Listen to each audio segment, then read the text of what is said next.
Indrukwekkende herdenking op Brits Oorlogskerkhof. De Peelkorf wint korfbalderby. Het is vandaag 22 september. Dit is het Pelemaasjournaal. De afdeling Venray-Gennep en omgeving van de Bond van Wapenbroeders hield zondagmorgen de traditionele herdenking op het Britse Oorlogskerkhof aan de Hoenderstraat in Venray. Het is al 31 jaar traditie dat bij de herdenking van de beëindiging van de Tweede Wereldoorlog Britse oorlogsveteranen en hun gasten aanwezig zijn. De groep Anglo-Dutch Bond onder leiding van de 94-jarige John Sleep was voor de 29e keer van de partij. Sleep heeft tussen Venray en Overloon gestreden, waarbij hij zwaar gewond raakte. In Venray waren 4 oorlogsveteranen die vochten in de Tweede Wereldoorlog en mee hebben geholpen aan de bevrijding aanwezig. Ook Nederlandse vredesmissieveteranen waren van de partij. Tevens legden leden van de Scouting Venray op 700 graven een roos. Fijn dat jullie gekomen bent. Vandaag herdenken we dat 70 jaar geleden een einde kwam aan de Tweede Wereldoorlog. Een herdenking waarbij al sinds vele jaren wordt deelgenomen door Britse oudstrijders en nabestaanden van oudstrijders.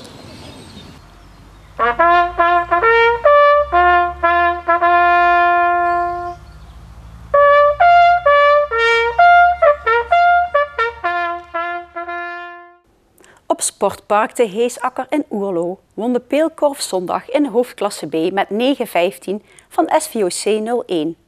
In de eerste korfbalderby ooit tussen beide ploegen ging de thuisploeg bij rust nog met 7-6 aan de leiding. Na de pauze verhoogden de gasten het tempo en waren een maatje te groot voor een strijdend SVOC 01. In de eerste helft hadden de gasten het moeilijk, vond ook aanvoerster Lisa van Leisdonk. Klopt, ja, we zijn blij dat we uiteindelijk gewonnen hebben, maar de eerste helft waren we wel behoorlijk zoekende. En ja, was het ook wel gelijkwaardig, zeg maar. Hadden wij wel iets meer kansen, maar ja, dan moet je er nog wel in gooien. Ja, je gaat de rust in met een 7-6 achterstand, maar dan, na de rust was er geen houden meer aan voor SVOC. Nee, klopt. We hebben in de rust inderdaad nog besproken van, dat we die kleine foutjes eruit moesten halen. En ja, dat we ook zelf de kansen beter moesten afmaken. En als we dat zo doorzetten, dat we ook wel met een goed gevoel uit die wedstrijd zouden komen. En daar hebben we denk ik de tweede helft netjes neergezet.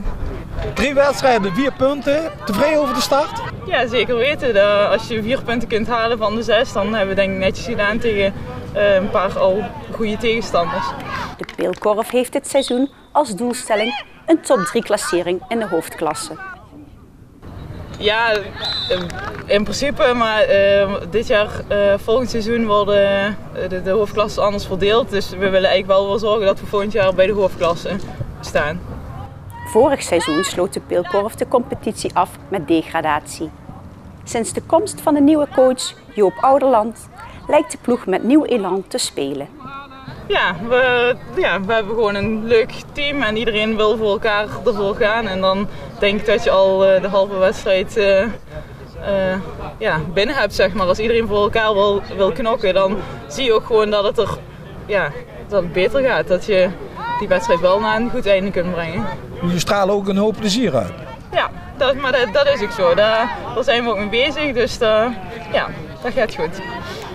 Yvonne Klasses kon haar laatste wedstrijd in het vaandelteam van SVOC 01 niet bekronen met een zege. Toch had er volgens Klasses, die 3 keer scoorde, meer ingezeten dan een nederlaag.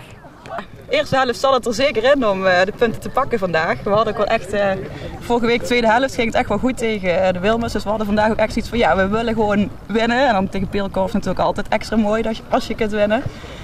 Tweede helft, toen kwamen we achter en toen vonden we het eigenlijk niet nog een keer terug. De flow waar we in de eerste helft wel in kwamen. Dus dat was jammer, maar dan moeten we misschien de volgende stap die we nog moeten maken in de hoofdklasse. Je nam vlak voor tijd afscheid, je gaf de aanvoerdersband aan je zus. Ja. Maar je hebt wel een hele goede reden. Ja, ik ben zwanger inderdaad. Ja, dan heb ik een goede reden om te stoppen. Hè? Ja. En stop je dan helemaal of wat is de planning in de toekomst? Ja, ik ga wel bij het eerste nog stoppen. Dat vind ik straks dan toch wel veel om dan nog 2 keer te trainen en dan nog wedstrijd. Dus ik weet niet, misschien midweek of zo, maar dat zie ik aan het einde van het seizoen wel. Klasses kijkt met plezier terug op 12 seizoenen SVOC 01. Ja, hele mooie jaren en af en toe wat dippen die we hebben gehad. Dat was natuurlijk heel jammer en dan moet je er even overheen komen. Maar afgelopen jaar kwam alles helemaal goed toen we die 2 kampioenschappen hebben gepakt. En dan weet je dat we het echt wel kunnen. En daar zaten we lang op te wachten. En dan sluit je al die jaren waar je dan met z'n allen voor hebt gevochten, sluit je dan toch wel mooi af.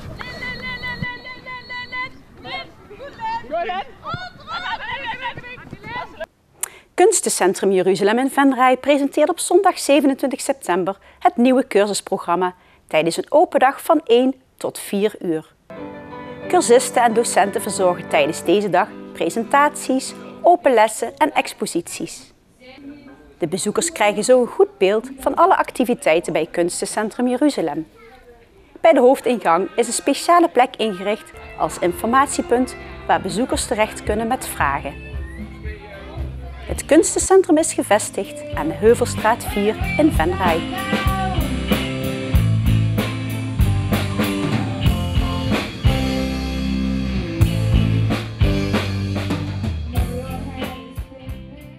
Tot zover dit Pelemaasjournaal. Deze uitzending wordt herhaald tot en met morgenavond 6 uur. Aanstaande vrijdag is op Pelemaas Televisie een nieuwsjournaal te zien. Weer of geen weer, bij ons is het altijd vakantieweer. In de nacht is het half tot zwaar bewolkt en er valt af en toe regen. Het koelt tijdens enkele opklaringen af tot 9 à 10 graden en de wind uit zuidwest tot west is zwak tot matig. Woensdag overdag is er veel bewolking. Er zijn ook stapelwolken en er zijn enkele buien te verwachten. Donderdag is er vrij veel bewolking, waaruit af en toe lichte regen of motregen kan vallen. Vrijdag is een lokale bui mogelijk. Het is op deze 2 dagen in Limburg meestal droog en tijdens opklaringen wordt het 's middags 17 à 18 graden. Ik dank u voor het kijken en heel graag tot vrijdag.